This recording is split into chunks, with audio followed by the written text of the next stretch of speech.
I was a nurse at a psychiatric hospital back in 1995. In the summer of 95, after graduating from nursing school, I was hired at a nearby psychiatric hospital, which I'll call Dover's for privacy reasons. At the time, I was living in the New England area, and let me tell you something, the summers there were beautiful. Anyway, due to budget cuts and deplorable conditions, there were even rumours of several doctors performing lobotomies back in the 30s and 40s. Dover's was slated to close in September of that year.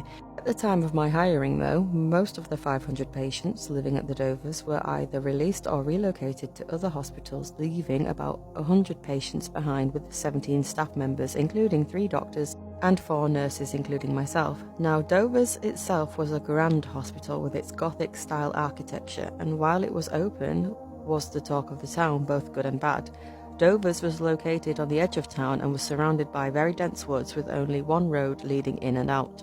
Built in 1870, it was originally intended to house 200 patients with the purpose of treating the criminally insane, mentally ill and people suffering from TB in order to cure them. Unfortunately, though, over the years, as the population grew, overcrowding was a big issue, and by the 30s there were upwards of 3,000 patients at the hospital at any given time. Soon, though, due to the overcrowdedness, lack of funding and staff shortages, the hospital fell into disrepair. My job at the hospital was to watch over the remaining patients until they were relocated, about 2 months. As I previously mentioned before, there were 17 staff members left with a total of 5 floors being occupied. There were 3 doctors, 4 nurses, 2 CNAs, 4 security guards, 2 cooks and 2 maintenance people left. We were left to live at the hospital with our sleeping quarters being on the 1st and 2nd floor, while the patients were kept on the 3rd and 4th floors.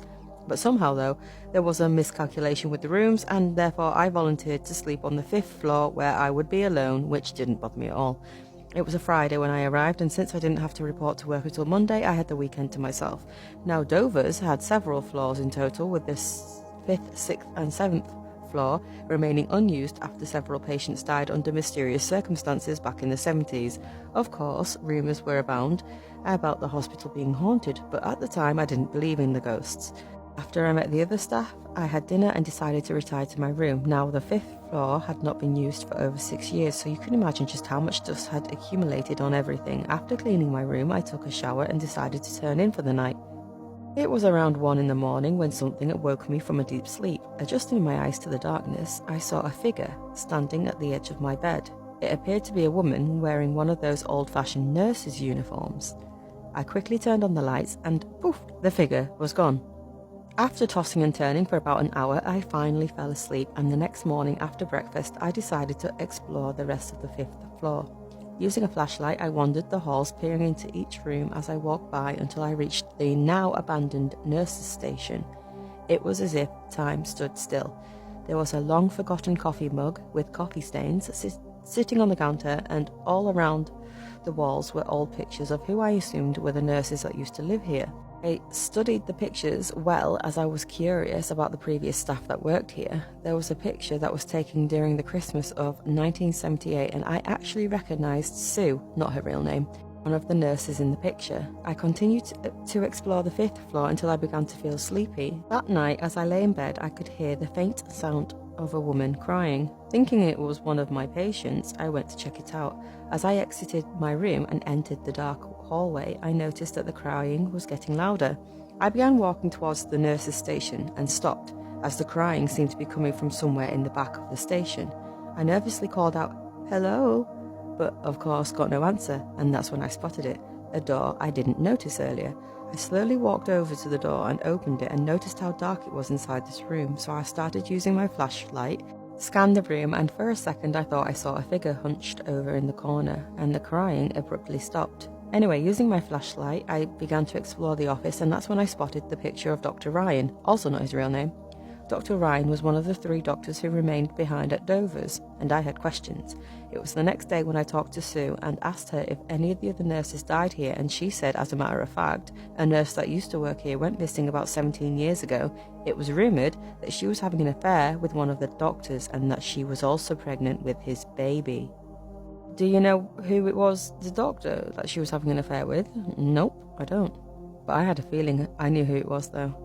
The remaining months were here without incident, and that was until the last week before the hospital was to close. The morning started out normal, it was my day off, and I decided to go and get some breakfast, and as I was about to enter the elevator to go down to the first floor, it began to malfunction.